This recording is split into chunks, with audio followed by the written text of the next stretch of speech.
This past weekend, I played in another over-the-board tournament. It was a local quick tournament, so 15-minute by 5-second increment, and this is how I did. So last week, I played in the quick championship, in which I gained 125 ELO points because I beat a 1900 and 1800 over the board. I'm looking to continue that success. I'm playing against about a 1900 rated player, and I am black in this game, so he starts off as white. I go into my Karakhan repertoire, and we go into an exchange variation. He goes kind of into a Panov attack. So in this, I just bring out the knights, you know, just develop my pieces. And then he goes here, queen to b3. And I don't really know exactly like how I should go about this because he's going to win this exchange. So what I do is I look to trade queens instead, which I thought probably was the best case scenario, is doubling up the pawns, stops the advancement here. But what happens is we lose the pawn here as well. So it's a miss there. What I should have done instead, which is I should have gone knight to a5, beating the queen and the pawn here. And then after queen to d1, you just take the pawn. Then bishop takes, pawn takes, and the engine has me a 0.7 advantage, and that was the best move here. He attacks my pawn, and I go here thinking, hey, I'm going to go ahead and, you know, win this pawn here. The bishop comes for the check. I go king to d8, losing my castling rights, but still protecting my pawn here. He moves the rook over here, and I go knight b to d5, taking this pawn. He goes a3 here, and then I push up, freeing my bishop from game. So he keeps developing his knight, rook from a to c8, putting that pressure on this knight, pinning the rook. He goes knight to e5, getting this knight in. And I completely forgot that there's a fork here. I kind of blitzed out this next move where I take the knight here. He gets the fork. And now I lose the rook. I take this bishop, but I lose the other rook too. So from there, I'm down 5 points, and he just played solid from here on out. And it was an even game basically until this knight made a great fork move, and I lost because of it. So we just played this out. We basically trade off all the pieces. I'm down 2 pawns that are connected on the queen side, and there's no way I'm able to stop them all. And so I resign here, and I lose my first game, but I felt like I played pretty strong other than that one blunder. So I'm going into my second game here against about a 1400 rated player. I'm white, he's black, and I go into my Italian game structure. So I've been doing a lot of studying on the Italian game, and basically I stopped bringing this bishop back, and instead I just developed my pieces, and I'm pushing a4 here, trying to grab space on the queen side. So he pins my knight. I just go ahead and push that. He pushes the bishop back. This is a very self-explanatory game. Not a lot of mistakes on either side for the most part. And I go attack this bishop. Bishop has to come back, and I just keep developing my pieces into the fold. Attack the bishop. Queen comes out. I didn't want to necessarily take because I didn't want to open up this. So I bring the queen out. I then drop this bishop back, and we trade off the queens. Rook to d1, just develop more pieces. He's looking to trade off the bishops and the rooks. I trade off the rooks. I want to hold on to this bishop though, is what I want to do. And so I attack that pawn. I take this knight. I open up the path to the rook, and I bring this back knowing that, hey, there could be some issues later on if I don't resolve this now. He goes to attack the bishop. I bring this back. He brings this back, and I bring my knight here. I might have been better to bring this out here, but I didn't. So he takes there, and then I have to take with the knight. Otherwise, the rook takes here. He gets the rook in, and I go for pawns. He goes for pawns, and he's coming down on the king side, and he has a sizable advantage at this point. He's up 3 points, and I don't have very much counterplay. So I bring this knight out, dropping this pawn. And he brings the bishop here, looking to go here after he takes this pawn. I'm not able to get this knight up and get the check.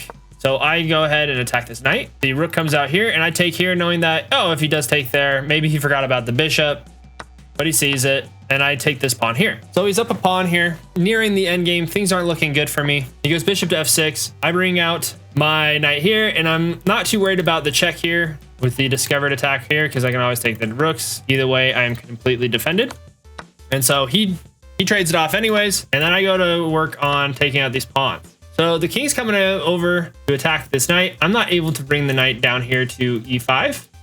He comes and attacks here. I go to d8, and I'm realizing there's not a lot of squares left for my knight. As he comes in, I can't come back here because we're just going to do this dance. Coming here leads to me just getting trapped. So what I do is I sack the knight for the pawn, and now we have an opposite color bishop game with him having one more pawn. And this is a draw because there's no way that he's able to promote his pawns, and there's no way for me to promote my pawns. So we completely keep playing here, and eventually we get to the point where you know, we trade off our pawns and the game ends. So that is how I did in my second game. I started on my half a point after 2 rounds, and it's fine. It's not as good as it was in my last tournament. So my third game here, I'm playing against my nemesis Veda Vishal. She's around the same elo as me this whole time I've been playing over the board tournaments, and I finally meet her again here. I'm black, she's white, and we're going E4, and I go into my Caro-Kann. So we go into the advanced variation, which is what she usually does. I go knight to C6, and we're just developing our pieces. And then this move here, the knight to A3, I thought was really weird. And I was like, there must be a way that I can punish this right away. So what I did was I took here, opening the bishop to the knight. After the take here, I take the knight here, doubling up the pawns on the A file. And there's no immediate advantage, but I felt like, you know, I'm in the lead because of it. So I attack the queen here. I trade off the queens and get to work on getting this pawn. So now I feel very strong about my chances. I'm looking at a forking opportunity here. They castle here, and then I take the bishop, messing up the pawn structure again. So I have a much better pawn structure, and then she has double pawns here. And I feel like I have a good advantage going into this endgame. They take, I develop this knight. She goes and attack this pawn. I just defend it with my rook. And now that the bishop's coming out here, I was thinking about castling, but with the queens off the board, it just makes sense to get the king out over here on D7 and just get a more active king in the endgame. So go knight to F5. She comes and protects the pawn. I go to king to D7. The rooks come over. I'm like, cool, let's trade. This is what they do. I go to trade again. She trades, and now I have a much better pawn structure in this endgame. I just have to convert it. So king to E2, king to C7, king to D3, king to C6, H3, and I'm just getting my king in, trying to bully around.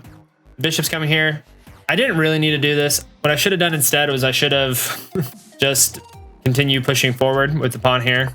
The king comes out, and I throw the check here. And so my knight is more active, her bishop's more passive. And I'm like, oh, I'm feeling really good about my chances here. So I bring the king in. This pawn structure is locked down, and now what she has to do is just protect its pawns, and I just have to make sure I don't blunder. So knight to F3 here, attacking the bishop. Bishop comes back. I was worried about this, but I totally had this the whole time, which completely was fine. And so all I needed to do was basically walk my queen, walk my king over here, because there's no way that they were able to come here without losing their bishop. So I go to attack the bishop. Bishop comes back. I come to B6, king to C2, and then I make the blunder of knight to E1 because it drops my knight.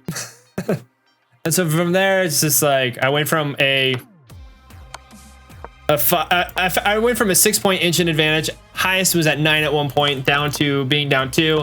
And at this point, it's just like, okay, I just got to make sure I get all these pawns and make sure that I can try to do my best to basically promote. But I get pinned, she's able to take, and I'm not able to get this pawn. So eventually she's going to be able to get this, and I'm not able to get my pawns out in time. And I just don't have the pieces to win, basically. That's basically what happened. So she queens, I come here, and then she's able to easily bully this pawn from getting in. And eventually I get mated on this side of the board. So after that heartbreaking loss, I have a half a point after 3 rounds, and I'm going into my final round here against about a 1350 rated player, and I'm white here. So I go into E4, E5, and I get an Italian game. We go into the normal developmental patterns. She goes G6, which I thought was very interesting in this kind of line.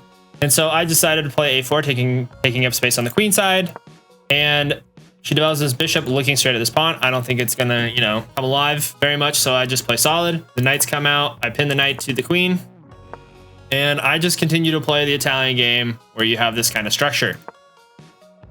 She continues to play as well. And then I bring out this queen to battery with the bishop. I didn't want to come over here to D2 because I wanted to get my knight out eventually. And she develops the knight here. I bring out this knight here, and after trading the bishops, I take the knight, and I have a much more active knight here. I mean, it doesn't have anything right now, but over time, I'm expecting this knight to be a little bit better. Queen comes over here, unpinning from the knight. I bring out this pawn here on H3, preventing this from happening. This knight has really nowhere to go other than back. And then she makes this weird A7 move with the knight here, really just taking it off the board. It's not like you can go anywhere other than to C8, so I thought it was a really bad reroute. And I go to trade off the bishop here. The rook comes out, and I trade off, and I start to, you know, attacking on the queen side because there's nothing I can really do on the king side right now. She pushes forward. I bring my knight back. I'm looking to get an outpost here. That's what I really want. And then she goes C6. and I go d4, not realizing that the best move here was actually going knight to f5, hitting this here, because if the pawn takes here, you have the queen take here, and then when the king comes here, you win your knight back. Hard to find, but I didn't find that. Instead, I went d4 here, opening up the center and getting this knight here. She takes the pawn here, and things are really opening up. I feel like my queen side is pretty dang weak, and I'm getting worried that I'm losing my advantage here. So I start developing my rooks. She goes to attack my knight, trade some pawns, I bring the knight back, and then she starts activating the queen. And so what I do is I push up c3 here to relieve my queen of their burden of protecting this pawn here on c3. They bring this knight back, and I immediately jump into action. Queen to c3, pinning this knight to the king. They say that's a mistake. What I should have done instead is knight to f5 check. After taking, boom again. Like that's all I should have done. And I'm looking pretty good. But instead, I went queen to c3, looking to get my knight here and attack this knight here. They go h6, and that immediately skyrockets me up, because what I have is I have this move here, knight to d5, attacking this knight, and this knight has nowhere to go, and there's really no way to really protect it. So we trade off these rooks. The queen takes this pawn, and it's basically over from here. It's a mate in 5. I go queen takes f6 check. The king comes here, and that turns a mate in 5 into a mate in 1. So then I win. I finished the tournament 1.5 out of 4. Not my best tournament, but I felt like I didn't make a lot of big blunders other than that one game in which I should have won. So if you like that video, please like and subscribe. My next tournament is the Salt Lake Open. That video will be here, and we'll see you next time.